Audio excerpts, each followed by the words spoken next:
Alright, it's time to talk a bit about working with the elements again and just the general overcomplicating of things. This tends to be more so with, I guess, what you would call traditional quote unquote magic, in the sense of, working with spirits or elements or whatever.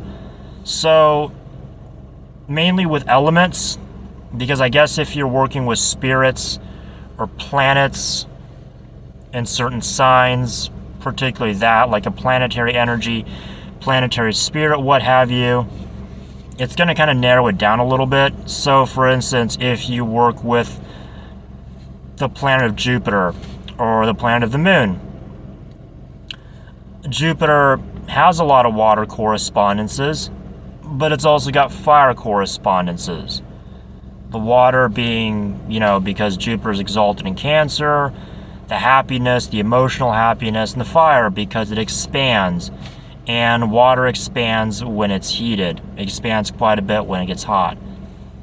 That being said, when people try doing it with elements, I tend to see a bit of overcomplication.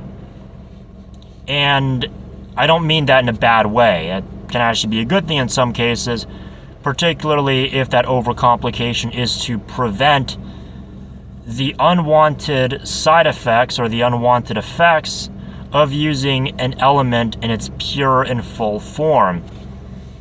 So I had mentioned about working with the element of earth to get you more money.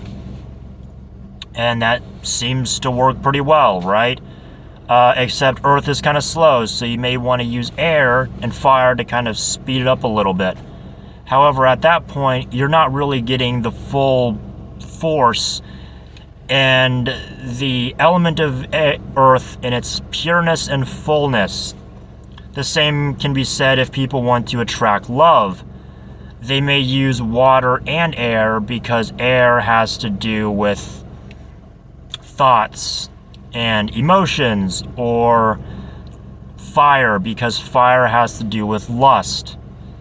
And that's kind of where people need to differentiate between love and lust. If you want love, then probably do water. If you want lust, then probably do fire. If you want someone thinking about you and obsessing over you but not actually doing anything about it, then I guess you could use air. As to why, I'm not sure, but it's what people do. So that's it.